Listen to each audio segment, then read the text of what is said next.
بسم الله الرحمن الرحيم.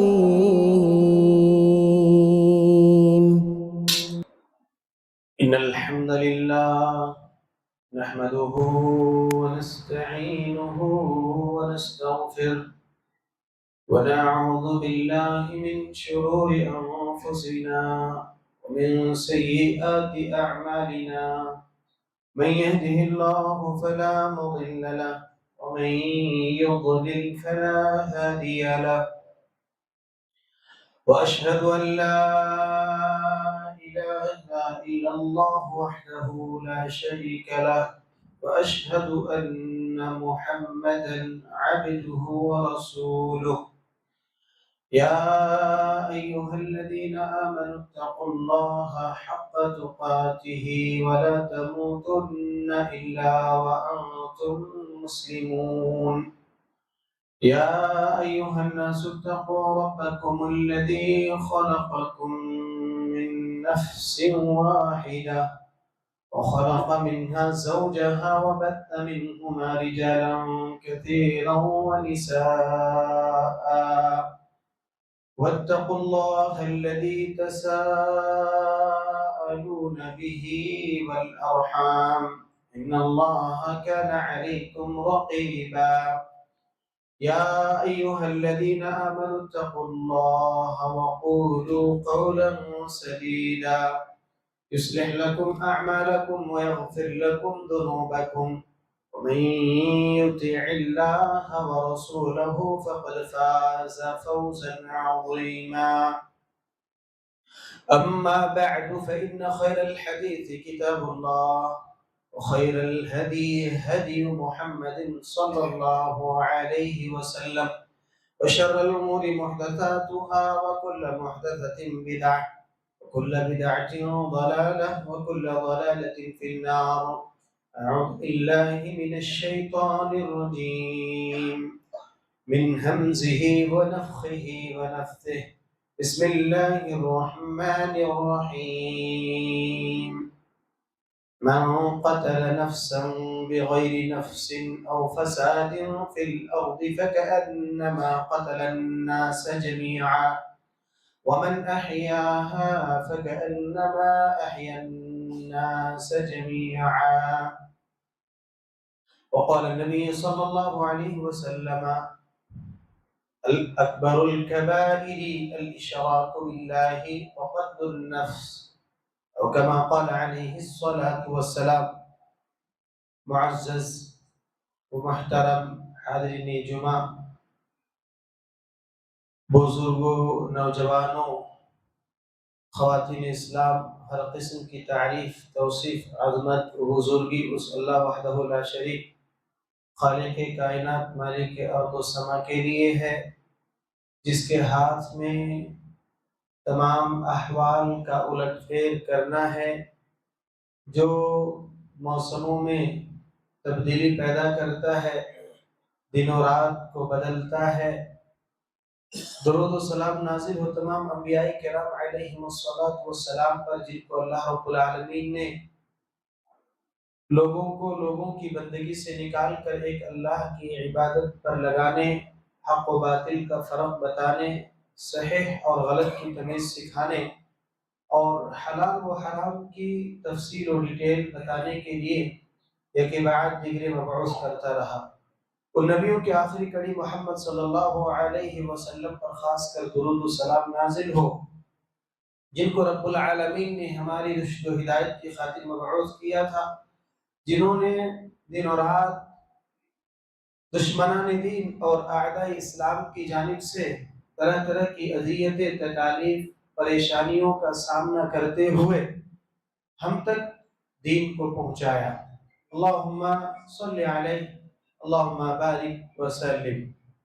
حضرات گرامی قدر، آج کے خطبہ جمعہ کا عنوان ہے قتل ناحق کی سنگینی، اسباب و علاج۔ میں اللہ رب العالمین سے دعا کرتا ہوں کہ اللہ تبارک و تعالی مجھے صحیح کہنے اور ہم سب کو صحیح باتوں پر عمل کرنے کی توفیق بخشے۔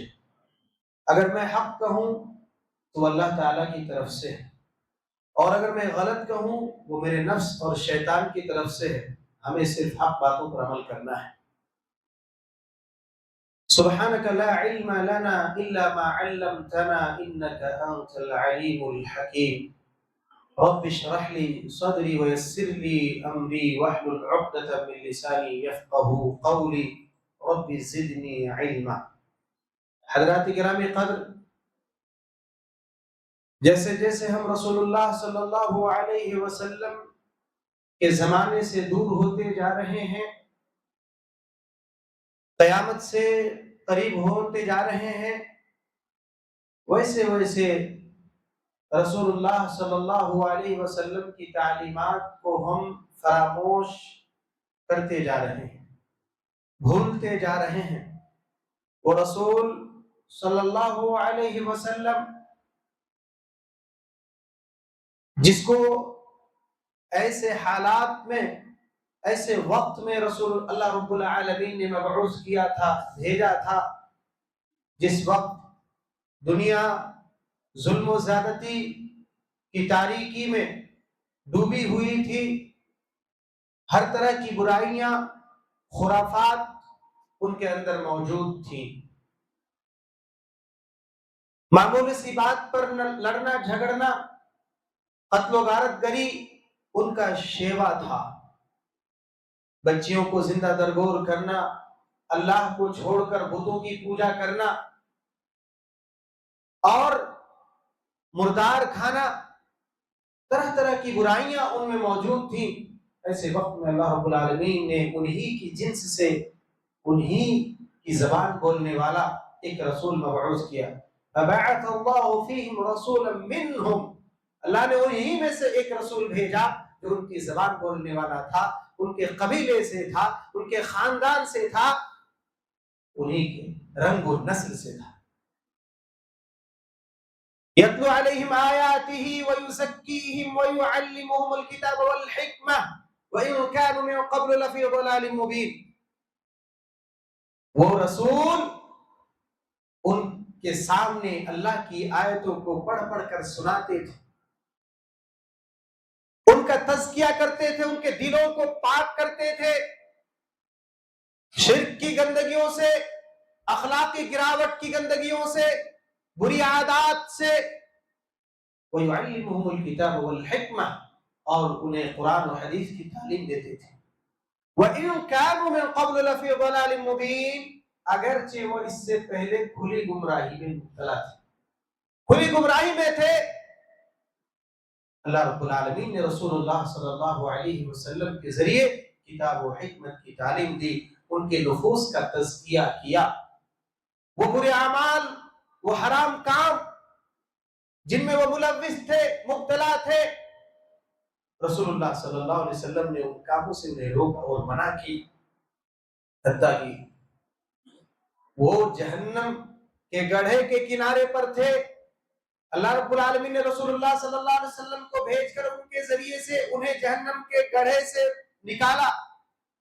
لیکن آج ہم حالات کا جائزہ لیں، سوشل میڈیا سے منسلک رہنے والے، جڑے رہنے والے، اخبار سے جڑے رہنے والے لوگ سے یہ بات مخفی نہیں ہے کہ آئے دن یہ ناحق قتل کے جو واردات ہیں اور یہ خبریں ہر روز آتی رہتی ہیں، اخبار میں یہ خبریں شائع ہوتی رہتی ہیں اور سوشل میڈیا میں بھی اس کا چرچا ہوتا ہے.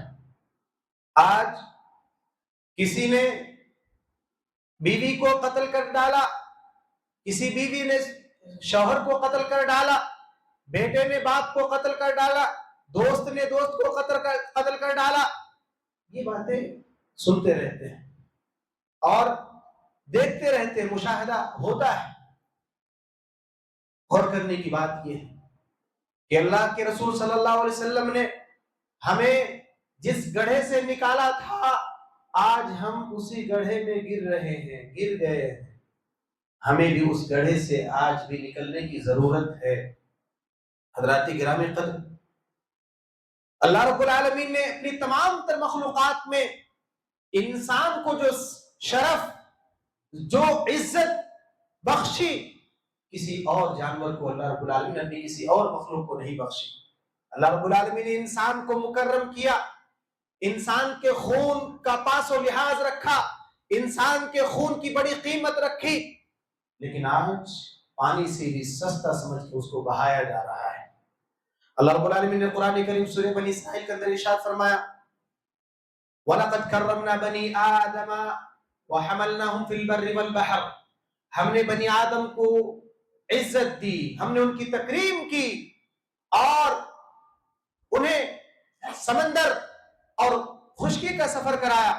وَحَمَلْنَاهُمْ فِي الْبَرِّ وَالْبَحْرِ وَرَزَقْنَاهُمْ مِنَ الطَّيِّبَاتِ، اور ہم نے انہیں پاکیزہ روزی دی، ہم نے انہیں پاکیزہ طیبات حلال جو جسم کے لیے، صحت کے لیے، طبیعت کے لیے عمدہ ہو ایسا رزق فراہم کیا، رزق دیا۔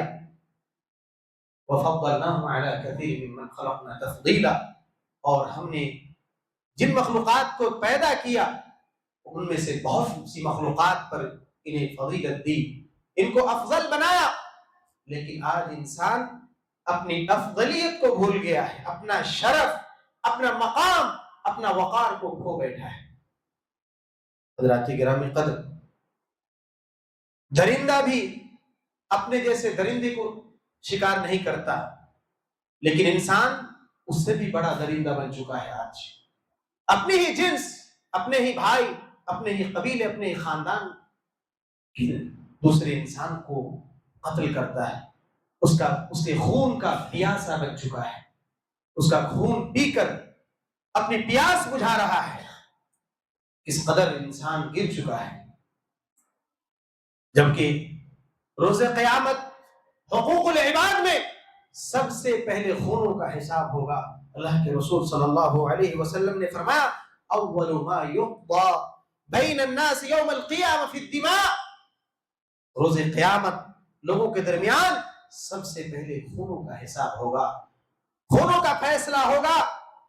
ہم مسلمان ہیں، ہمارا عقیدہ ہے، ہمارا ایمان ہے، ہم مریں گے، مرنے کے بعد ہمیں دوبارہ زندہ ہونا ہے، اور ہم جو کچھ کریں گے دنیا میں ہمیں اپنے کیے کا بدلہ ملنا ہے۔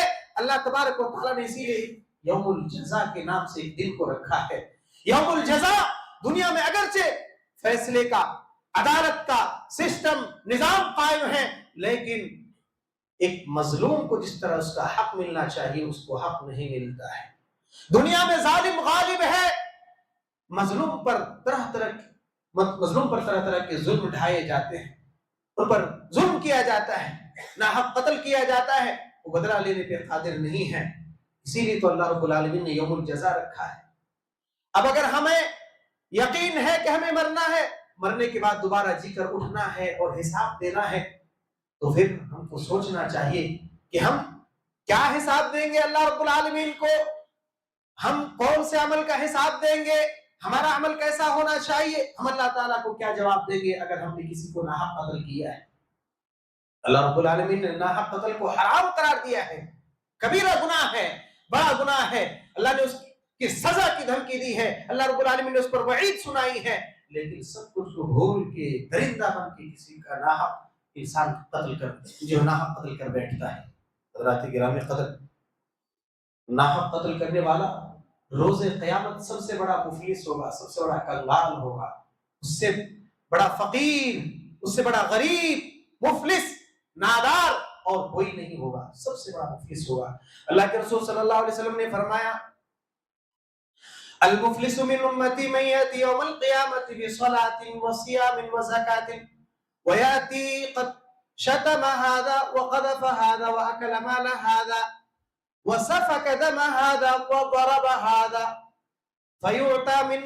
فيعطى هذا من حسناته وهذا من حسناته فإن فنيت حسناته قبل أن يقضى ما عليه أخذ من خطاياهم فطرحت عليه ثم طرح في النار۔ روز قیامت اللہ کے رسول صلی اللہ علیہ وسلم نے سوال کیا، صحابہ کرام میری امت کا مفلس کون ہے؟ صحابہ کرام نے عرض کیا اللہ کے رسول المفلس فینا من لا درہم لہ ولا متاع، ہم میں مفلس وہ ہے جس کے پاس مال و متاع نہ ہو، ساز و سامان نہ ہو، دینار و درہم نہ ہو، روپے پیسے نہ ہو۔ اللہ کے رسول صلی اللہ علیہ وسلم نے فرمایا مفلس وہ نہیں ہے، مفلس وہ ہے، میری امت کا مفلس قیامت کے روز وہ ہوگا جو بہت ساری نماز لے کر آئے گا، روزے لے کر آئے گا، زکوٰۃ لے کر آئے گا، اور وہ آئے گا اس حال میں کہ کسی کو گالی دی ہوگی، کسی پر تہمت لگایا ہوگا، کسی پہ الزام لگایا ہوگا، کسی کا مال ناحق طریقے سے کھایا ہوگا، اور کسی کا خون بہایا ہوگا، کسی کو مارا پیٹا ہوگا۔ ایسے انسان کو بٹھا دیا جائے گا اور اس ظالم سے مظلوم کو بدلہ دلایا جائے گا، اس کی نیکیوں میں سے لے لے کر مظلومین کو دیا جائے گا۔ اگر اس کی نیکیاں مظلوم کو دینے سے پہلے ہی ختم ہو جائیں گی، اخذ من خطاياهم، مظلومین کے گناہوں کو لیا جائے گا، فطرحت علیہ، ظالم کے سر پر لاد دیا جائے گا، ثم طرح فی النار، پھر اسے جہنم میں جہنم رسید کر دیا جائے گا، جہنم میں پھینک دیا جائے گا۔ تو یہ ہے قاتل، یہ ہے ناحق کسی کا مال کھانے والا، کسی کو گالی دینے والا، کسی کو مارنے پیٹنے والا۔ اللہ رب العالمین روز قیامت اس کا فیصلہ کرے گا، حق والے کو ضرور حق اللہ رب العالمین دلائے گا۔ حضرات گرامی قدر، ایک بے گناہ انسان کا قتل پوری انسانیت کا قتل ہے۔ اگر کوئی ایک انسان کو ناحق قتل کرتا ہے تو ایک انسان کو قتل کرنا ایسا ہے جیسے اس نے پوری دنیا کے لوگوں کو قتل کر دیا ہے۔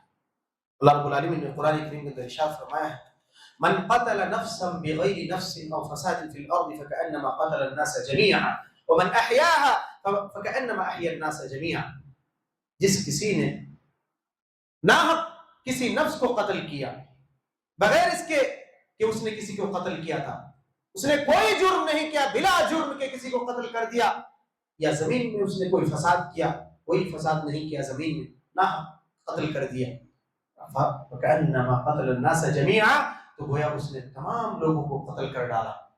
وَمَنْ أَحْيَاهَا، اور جس نے کسی ایک جان کو زندگی بخشی، ایک انسان کو بچایا، فَكَأَنَّمَا أَحْيَا النَّاسَ جَمِيعًا، تو گویا اس نے تمام لوگوں کو بچا لیا۔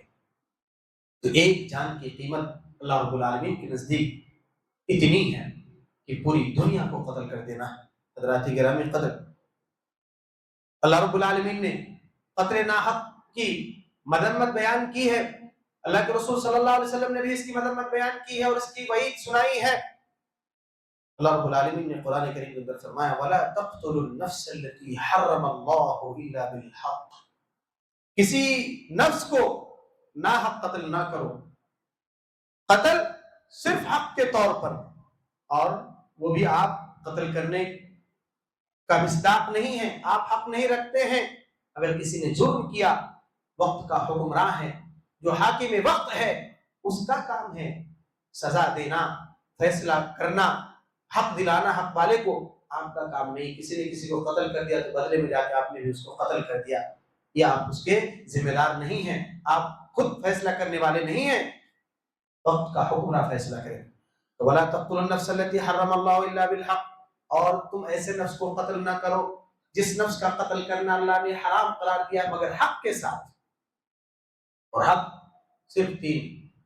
اللہ کے رسول صلی اللہ علیہ وسلم نے فرمایا لا يحل دم امرئ مسلم يشهد ان لا اله الا الله واني رسول الله الا باحدى ثلاث، النفس بالنفس والطيب الزاني والتارك لدينه المفارق للجماعة، کہ قتل صرف تین ہی طریقے سے کسی کو کیا جا سکتا ہے، تین چیزوں کے بدلے میں تین کام اس سے سرزد ہو جائیں تو اب اس کا خون جو ہے حلال ہو جاتا ہے۔ مسلمان کا خون کیا ہو جاتا ہے؟ اس مسلمان انسان کا خون حلال ہو جاتا ہے۔ النفس بالنفس، اگر اس نے کسی کو ناحق قتل کیا تو اس کا خون حلال ہو جاتا ہے۔ میں نے کہا لیکن یہ قتل وقت کا جو حکمراں ہوگا وہ کرے گا، کوئی دوسرا فرد جو ہے اس کا مجاز نہیں ہے۔ دوسرا والطیب الزانی، شادی شدہ اگر زنا کرتا ہے، بدکاری کرتا ہے، مرد ہو یا عورت، ایسی صورت میں اسلامی نقطۂ نظر سے اس کا خون حلال ہو جاتا ہے۔ اب وہ اس دنیا میں رہنے کا قابل نہیں ہے، لائق نہیں ہے، اس کو اس دنیا سے چلا جانا چاہیے، ایسے ہی انسان کا خون حلال ہو جاتا ہے۔ نمبر 3، والتارک لدینہ المفارق للجماعہ، اپنے دین کو چھوڑ کر مرتد ہو جائے۔ مسلمان تھا، عیسائیت کو اختیار کر لیا، ہندوازم کو اختیار کر لیا، کوئی دوسرا مذہب اختیار کر لیا، اسلام کو ترک کر دیا، مرتد ہو گیا، جماعت سے الگ ہو گیا، علیحدہ ہو گیا، تو ایسے انسان کا خون حلال ہو جاتا ہے۔ یہ ہے حق کے ساتھ کسی کو قتل کرنا، اور اللہ نے آگے فرمایا قتل مظلوما، اور جس کو ناحق قتل کیا جائے فقد جعلنا لولیہ سلطانا، تو ہم نے اس کے ورثہ کو طاقت دی ہے، فلا یسرف فی القتل، تو قتل میں زیادتی نہ کرے، قتل میں زیادتی نہ کرے، کسی کا مسئلہ نہ کرے، یعنی زندہ تڑپا تڑپا کے نہ مارے، جسم کو کاٹ کاٹ کے تڑپا تڑپا کے نہ مارا جائے، یا ایک کو قتل کیا تو بدلے میں 2 کو قتل نہ کیا جائے، فلا یسرف فی القتل، قتل میں اسراف نہ کیا جائے، زیادتی نہ کی جائے، انہ کان منصورا، یقیناً اس کی مدد کی جائے گی۔ اللہ رب العالمین نے عباد الرحمن جو رحمان کے حقیقی بندے ہیں، ان کی جو صفات اللہ نے سورہ فرقان کے اندر بیان کی ہے، ان میں سے ان کی ایک صفت یہ بھی ہے کہ وہ ناحق کسی کو قتل نہیں کرتے۔ والذین لا يدعون مع الله إلها آخر ولا يقتلون النفس التي حرم الله إلا بالحق، وہ اللہ کے ساتھ کسی دوسرے کو معبود نہیں پکارتے، اور وہ کسی نفس کو جس کو اللہ نے حرام قرار دیا قتل نہیں کرتے مگر حق کے ساتھ، اگر کسی کو قتل کرتے تو حق کے ساتھ۔ حضرات گرام قدر، اللہ کے رسول صلی اللہ علیہ وسلم نے فرمایا جب ایک انسان کسی انسان کو قتل کرتا ہے تو اس سے نتیجہ کیا نکلتا ہے؟ کہا لا يزال المؤمن معنقا صالحا ما لم يصب دما حراما فاذا اصاب دما حراما بلح، مومن ہمیشہ اللہ تعالیٰ کی اطاعت میں تیز رفتار، عمل میں ہوشیار اور نیکوکار رہتا ہے، بشرطی کہ حرام خون کا ارتکاب نہ کرے۔ مطلب جب تک وہ کسی کا ناحق قتل نہیں کرتا ہے، اللہ تعالیٰ اس کو نیک کام کی توفیق دیتا ہے، اللہ تعالیٰ کی اطاعت میں لگا رہتا ہے، اور جب کسی کو ناحق قتل کر دیتا ہے، کسی کا ناحق خون کرتا ہے یا کسی حرام خون کا ارتکاب کر لیتا ہے، تو وہ تھک ہار کر ان صفات سے منقطع ہو جاتا ہے۔ اب وہ نیک کام جو پہلے کرتا تھا، قتل کرنے کے بعد اس کو نیک کام کرنے کی توفیق نہیں ملتی ہے۔ جس تیزی کے ساتھ وہ نیک کام کرتا تھا، قتل کرنے کے بعد وہ اب اس تیزی کے ساتھ نیک عمل نہیں کر پاتا ہے۔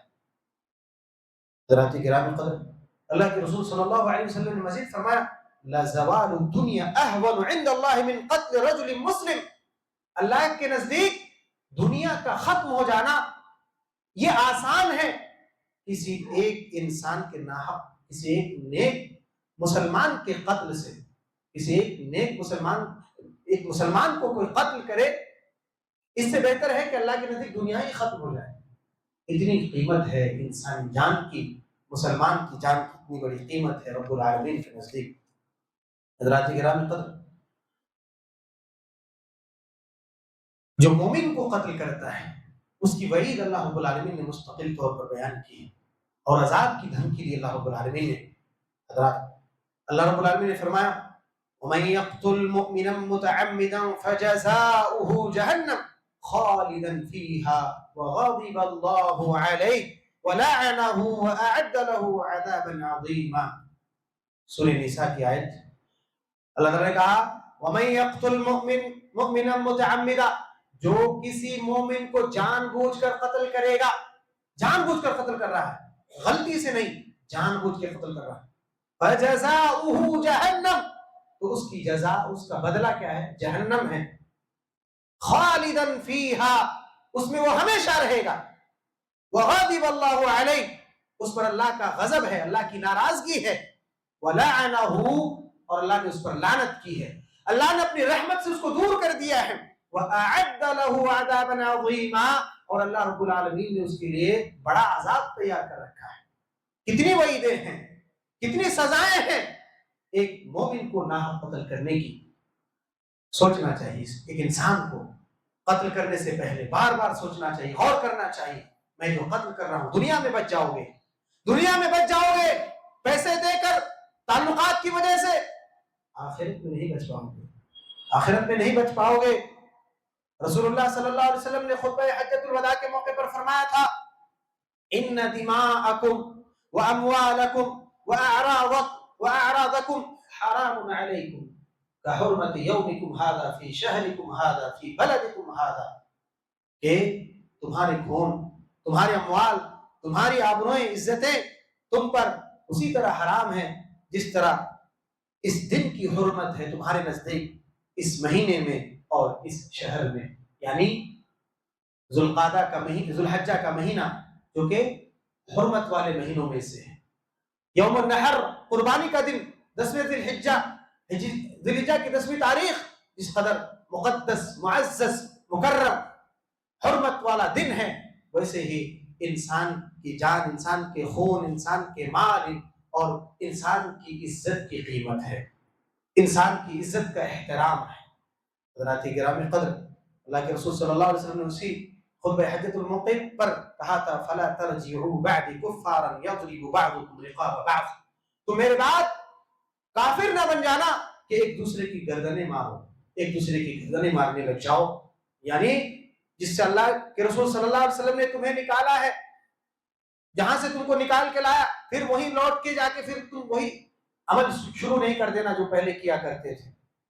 حضرات گرامی، اللہ رب العالمین نے قرآن میں فرمایا، قل تعالوا اتل ما حرم ربکم علیکم الا تشرکوا به شیئا، آؤ میں تم کے پڑھ کے بتاتا ہوں، پڑھ کے سناتا ہوں تمہارے رب نے تم پر کیا حرام کیا ہے، تم پر حرام کیا، اللہ تشرکوا به شیئا، اس کے ساتھ کسی کو شریک نہ کرو، اللہ کے ساتھ کسی کو شریک نہ کرو، وبالوالدین احسانا، والدین کے ساتھ اچھا سلوک کرو، ولا تقتلوا اولادکم من املاق، مفلسی کے ڈر سے، بھوکمری کے ڈر سے، تنگ دستی کے ڈر سے اپنی اولاد کو قتل نہ کرو۔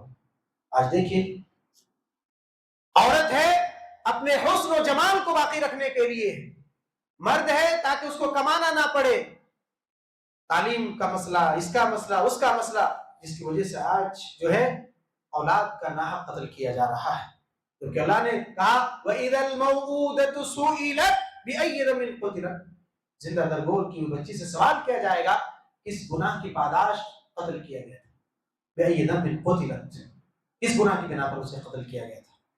نَحْنُ نَرْزُقُكُمْ وَإِيَّاهُمْ، ہم تمہیں بھی رزق دیتے ہیں اور ان کو بھی رزق دیتے ہیں، تم کو بھی رزق دیتے ہیں، تمہاری اولاد کو بھی رزق دیتے ہیں۔ وَلَا تَقْرَبُوا الْفَوَاحِشَ مَا ظَهَرَ مِنْهَا وَمَا بَطَنَ، ظاہری باطنی بے حیائی کے کاموں، حرام کاموں کے قریب نہ جانا۔ وَلَا تَقْتُلُوا النَّفْسَ الَّتِي حَرَّمَ اللَّهُ إِلَّا بِالْحَقِّ، اور ایسی جان کو قتل نہ کرنا جس کا قتل کرنا اللہ نے حرام قرار دیا ہے مگر حق کے ساتھ۔ ذَلِكُمْ وَصَّاكُمْ بِهِ لَعَلَّكُمْ تَعْقِلُونَ، یہ وصیت ہے جو اللہ رب العالمین نے کی ہے تاکہ تم سمجھ سکو۔ یہ قتل کرنا کسی کو اللہ نے حرام قرار دیا ہے، اگر کوئی حلال سمجھ کے کسی کو قتل کرتا ہے تو وہ دائرہ اسلام سے ہی خارج ہو جاتا ہے، دائرہ اسلام سے ہی نکل جاتا ہے۔ حضرات گرامی قدر، جان بوجھ کر قتل کرنے کے تعلق سے ابن عباس رضی اللہ تعالیٰ عنہ کا قول بڑا سخت قول ہے۔ کیا کہا کہ ابن عباس رضی اللہ عنہما کے نزدیک مومن کو قصداً مار ڈالنے والے کی توبہ قبول نہیں ہوتی ہے، اور انہوں نے وجہ بتائی کہ یہ آیت نازل ہوئی اور اسے منسوخ کسی شے نے نہیں کیا، یعنی وَمَن يَقْتُلْ مُؤْمِنًا مُتَعَمِّدًا، جو آیت پڑھی گئی سورہ نساء کی آیت نمبر 93، تو یہ آیت کو کسی نے منسوخ نہیں کیا، یعنی قتل کرنے والے کی توبہ ان کے نزدیک جو ہے قبول نہیں ہوگی۔ لیکن سلف اور خلف امت کے اس بات کے قائل ہیں کہ جو بھی مومن ہوگا، جس کے دل میں جو لا الہ الا اللہ کے جس نے اقرار کیا ہوگا، شرک کی حالت میں موت نہیں ہوگی، اس کی توبہ ضرور قبول ہوگی، اور اس کے لیے انہوں نے بہت سارے دلائل دیے ہیں۔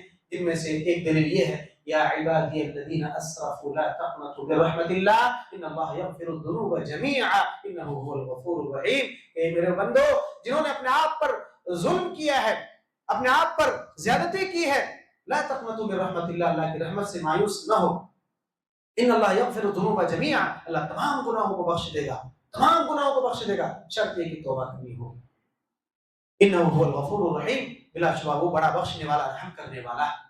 اس کا مطلب یہ نہیں ہے کہ اللہ تعالیٰ بخشنے والا ہے لہذا ہم قتل کا بازار جو ہے گرم کر دے، نہیں معلوم ہماری موت کب آ جائے گی، ہمیں توبہ کی توفیق ہوگی یا نہیں ہوگی۔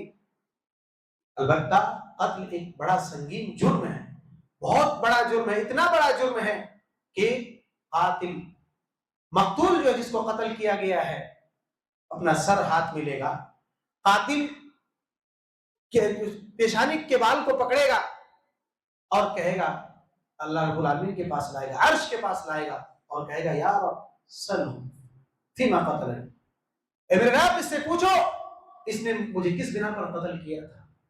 اتنا بڑا سنگین جرم ہے، دنیا میں اگرچہ اس کے ورثہ رشتہ دار معاف کر دے، کچھ پیسے لے لے، دیت لے لے، لیکن اتنا بڑا سنگین جرم ہے کہ قیامت کے روز بھی قاتل کو مقتول لائے گا کھینچ کے، اور پھر انصاف اللہ رب العالمین اس کو انصاف دلائے گا مقتول کو جس کو قتل کیا گیا ناحق طور پر۔ اتنا بڑا جرم ہے، لیکن آج لوگوں نے، مسلمانوں نے اس کو اتنا معمولی اور آج ہلکے میں لے لیا ہے۔ سوچنا چاہیے، غور کرنے کی ضرورت ہے۔ حضرات گرامی قدر، اب اختصار کے ساتھ قتل کے اسباب بیان کرتا ہوں، اس کا علاج بیان کر کے اپنی بات ختم کرتا ہوں۔ قتل کے بہت سارے اسباب ہو سکتے ہیں، بہت سارے اسباب ہو سکتے ہیں، ان میں سے ایک یہ ہے ذاتی دشمنی اور انتقام۔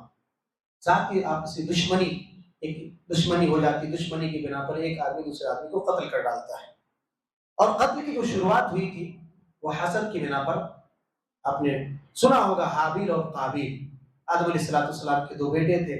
پہلے یہ سسٹم تھا، جو جڑوے بچے ہوتے تھے، ایک لڑکا ایک لڑکی، تو نیچے والے جو طبقہ ہوتا تھا لڑکا اور لڑکی، ان کی شادی اوپر والے سے جو ہے ہوتی تھی، تو ایک طبقہ ایسا تھا جس میں خوبصورت بچی تھی، تو جس طبقہ میں وہ تھا وہ بھی چاہتا تھا کہ میں اس سے شادی کروں، نیچے کا جو تھا وہ بھی چاہتا تھا۔ پھر اس طرح سے جو ہے نتیجہ نکالا گیا کہ قربانی پیش کرو، قربانی پیش کی گئی، تو جو قابیل ہے اس کی قربانی قبول نہیں ہوئی، حابیل جو مقتول تھا اس کی قربانی قبول ہو گئی۔ اب بات یہ طے ہوگی کہ شادی اس سے ہوگی، تو غصے میں آیا، حسد میں آیا، اپنے بھائی کا قتل کر ڈالا۔ تو قتل کی شروعات وہیں سے ہوئی، اور اسی وجہ سے اللہ کے نبی صلی اللہ علیہ وسلم نے فرمایا کہ جو بھی دنیا میں قتل ہوتا ہے اس کے گناہ کا ایک حصہ اس کو پہنچتا رہتا ہے، قابیل کو پہنچتا رہتا ہے، کیوں شروعات اس نے کی۔ نمبر دو، مالی تنازعات، جائیداد کی تقسیم وغیرہ کے جھگڑے، اس سے بھی انسانی دوسرے انسان کو قتل کر ڈالتا ہے، بھائی بھائی کو قتل کر ڈالتا ہے، بہن جو ہے بھائی کو قتل کرا دیتی ہے، وغیرہ وغیرہ۔ اسی طرح سے غصہ اور اشتعال، غصے میں آ جانا، جوش میں ہوش کھو بیٹھنا، اسی طرح سے نشے کا استعمال، اس کی وجہ سے جو ہے ایک انسان دوسرے انسان کو قتل کر ڈالتا ہے۔ اس کے علاوہ اور بھی بہت ساری وجوہات ہیں، بہت سارے اسباب ہیں۔ علاج کیا ہوگا؟ علاج یہی ہے کہ اللہ رب العالمین کا خوف دل میں پیدا کریں، یوم الجزاء، حساب کا دن اپنے ذہن میں اس کو رکھیں کہ ہمیں حساب دینا ہے، جو کچھ بھی ہم کرتے ہیں اللہ رب العالمین کے پاس ہمیں حاضر ہونا ہے، اللہ تعالیٰ کے پاس، اللہ کے سامنے ہمیں کھڑا ہونا ہے۔ اور اسی طرح قصاص کو نافذ کیا جائے، وہ کسی کو قتل کرتا ہے نہ حق، بدلے میں اس کو قتل کیا جائے، اس کو پھانسی دی جائے، تو اس سے ڈر پیدا ہوگا۔ جو انسان قتل کرنے سوچ رہا ہوگا اس کی ہمت نہیں کر سکتا ہے اگر قصاص نافذ کر لیا جائے۔ اللہ نے قرآن میں فرمایا وَلَكُمْ فِي الْقِصَاصِ حَيَاةٌ يَا أُولِي الْأَلْبَابِ، اے عقل مندو تمہارے لیے قصاص میں زندگی ہے۔ زندگی کیسے؟ اگر کسی نے کسی کو قتل کیا، بدلے میں اس کو قتل کر دیا تو اس کو مارتے، زندگی کیسی ہے؟ زندگی اس طرح سے ہے کہ دوسرے جو لوگ قتل کرنے کا جو منصوبہ بنا رہا تھا، دوسرے انسان جو منصوبہ بنا رہا تھا، اب وہ اس سے باز آ جائے گا، اس لیے اس کی جان بچ جائے گی۔ اس لیے کہا وَلَكُمْ فِي الْقِصَاصِ حَيَاةٌ يَا أُولِي الْأَلْبَابِ، اے عقل مندو قصاص میں تمہاری زندگی میں، قصاص میں تمہارے لیے زندگی ہے۔ اسی طرح سے حرمت نفس انسانی کی یاد دہانی اور قتل کے گناہ کا عظیم ہونا، ایک انسان کا احترام، اللہ نے محترم بنایا انسان کو، لہذا ہمیں اور آپ کو بھی انسان کو محترم سمجھنا چاہیے، باعزت سمجھنا چاہیے، اور قتل کو ایک بڑا گناہ، سنگین جرم سمجھنا چاہیے۔ اسی طرح سے گھر میں بچوں کی نگرانی ہونی چاہیے، کون سی چیز رکھتا ہے، کن کے ساتھ گھومتا پھرتا ہے، ایسی چیزوں میں ذمہ دار کو نگاہ رکھنی چاہیے، کیونکہ ایسا بھی ہوتا ہے دوست کے ساتھ جا کے چاقو مار دیتا ہے کوئی بھی، تو اس طرح نگاہ رکھنی چاہیے۔ اسی طرح نشہ اور چیزوں سے اجتناب کرنا چاہیے۔ اللہ رب العالمین سے دعا ہے اللہ تعالی ہم سب کو قتل کے اسباب سے محفوظ فرمائیں۔ اللہ رب العالمین ہم سب کو نیک کام کرنے کی توفیق بخشے. اللہ تعالیٰ ہم سب کو وہ کام کرنے کی توفیق دے جس سے اللہ رب العالمین راضی اور خوش ہوتا ہے. اللہ تعالیٰ ان تمام کاموں سے اللہ تعالیٰ ہم سب کی حفاظت فرمائے جن کاموں سے اللہ رب العالمین ناراض ہوتا ہے.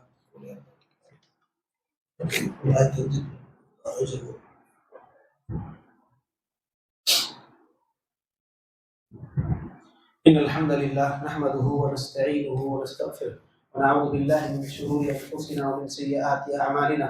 من يهده الله فلا مضل له ومن يضلل فلا هادي له. وأشهد أن لا إله إلا الله وحده لا شريك له وأشهد أن محمدا عبده ورسوله. إن الله وملائكته يصلون على النبي يا أيها الذين آمنوا صلوا عليه وسلموا تسليما. اللهم صل على محمد وعلى آل محمد كما صليت على إبراهيم وعلى آل إبراهيم إنك حميد مجيد. اللهم بارك على محمد وعلى آل محمد كما باركت على إبراهيم وعلى آل إبراهيم إنك حميد مجيد. ربنا آتنا في الدنيا حسنة وفي الآخرة حسنة وقنا عذاب النار. ربنا ظلمنا أنفسنا وإن لم تغفر لنا وترحمنا لنكونن من الخاسرين. ربنا لا تزغ قلوبنا بعد إذ هديتنا وهب لنا من لدنك رحمة إنك أنت الوهاب. اللہ ہم میں سے جو پریشان ہے اللہ ان کی پریشانی کو دور فرما. اے اللہ ہم میں سے جو بیمار ہیں انہیں صحت کاملہ عاجلہ عنایت فرما. اے اللہ جہاں بھی دنیا میں مسلمانوں پر ظلم ہو رہا ہے اللہ ظالموں کو ظلم سے روک کر مظلومین کی مدد فرما. اللہم ارنا الحق حقا وارزقنا اتباعہ وارنا الباطل باطلا وارزقنا اجتنابہ. اے اللہ ہمیں حق جو حق ہے حق دکھا اور اس کی اتباع کی توفیق عطا فرما. اے اللہ ہمیں باطل کو باطل سمجھنے کی توفیق بخش اور اس سے بچنے کی توفیق عطا فرما. آمین تقبل یا رب العالمین. عباد اللہ رحمني ورحمكم الله إن الله يأمر بالعدل والإحسان وإيتاء ذي القربى وينهى عن الفحشاء والمنكر والبغي يعظكم لعلكم تذكرون. اذكروا الله يذكركم وادعوه يستجيب لكم ولذكر الله أكبر والله يعلم ما تصنعون. مفهوم للصلاة.